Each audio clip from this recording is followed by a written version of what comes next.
Decoded.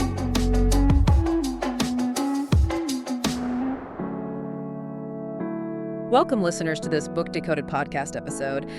Get ready to have your mind blown about something you interact with, well, every single day. Absolutely. We're diving into Stuart Gillespie's book, Food Fight. And trust me, it's going to make you look at your plate, the supermarket, even, global crises in a totally new way.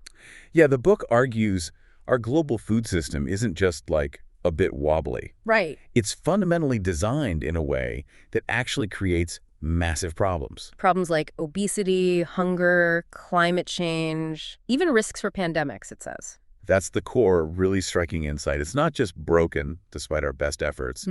It's kind of working as intended, based on decisions made decades ago. The sources really drive home that our current system often destroys more value. Value like human health, environmental stability. Exactly. More value than it actually produces in terms of, nutritious food. Destroying more than it produces. That sounds almost backwards for something meant to feed us. It is a paradox. Yeah. The sources point out, hunger is rising globally. While over half the world's adults are overweight or living with obesity, it's this double burden of malnutrition. Yeah, hitting most countries at the same time. And the cost. Yeah. Just the health cost alone. What are we talking? Projected to be trillions annually. Wow. By 2035. Wow. Trillions. Our bodies, they evolved over millennia to crave calories, store fat for scarce times. We were built to feast. Right, survival mode.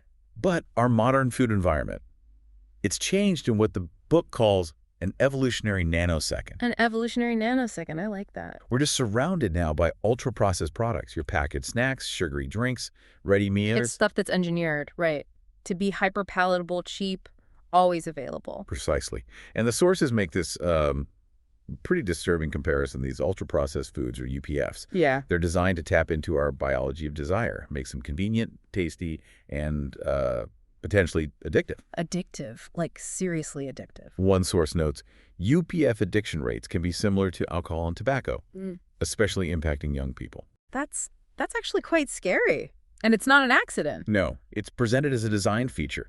And understanding why the system prioritizes these products, that takes us back. To the history. Yeah, the book traces it back centuries. Colonialism exploiting resources like sugar, right up to today's powerful transnational corporations. Okay. And this wasn't just like natural market growth. The sources argue this corporate-led food regime was actively enabled by global frameworks. Things like neoliberalism, prioritizing free markets, deregulation. Exactly. And institutions like the WTO, which often pressured poorer countries to open their agricultural markets.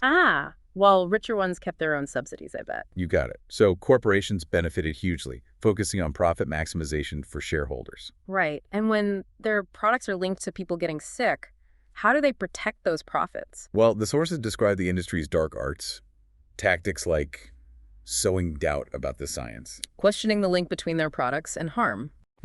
Using corporate social responsibility, initiatives as a kind of distraction, and huge lobbying efforts. Lobbying to block governments from making public health policies. Exactly. It's a system where profits are private, but the massive costs, disease, environmental damage, they're socialized. Yeah. Paid for by the public. Okay, so that's the problem laid bare. This is where the sources shift, right? Towards potential solutions. Yes. They argue the system doesn't need little tweaks. It needs a fundamental transformation. And governments have a big role, a duty even. A clear duty to protect citizens' health. And they have powerful tools. Taxing harmful products, for instance. Like soda taxes. Yeah, and strictly regulating marketing, especially to kids. Improving labeling. Using their procurement power. Meaning like government buying power for schools, hospitals, favoring healthy food. Precisely. And this isn't just theory. What's genuinely exciting is seeing it work. Ooh, where? The sources highlight examples like Chile, Mexico. They brought in comprehensive policies. Like those warning labels, front of pack. Clear warning labels, soda taxes.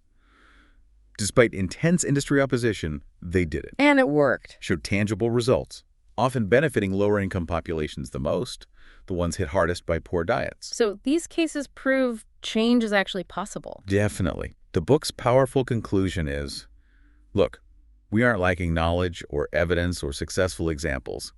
We have enough information to act now. Right. The real challenge isn't understanding the problem anymore. No, it's about confronting and shifting the power dynamics, making sure governments really do act in the public interest. Okay, so let's leave our listeners with this thought then. If corporations are kind of hardwired to prioritize shareholder profit, and governments can be swayed by, well, powerful lobbying, Yeah. who truly holds the power to demand a food system where everyone, everywhere, gets access to genuinely healthy food? Not just, as the book calls them, edible, food-like substances. And maybe. Yeah. What role do you, the listener, play in pushing for that vital shift?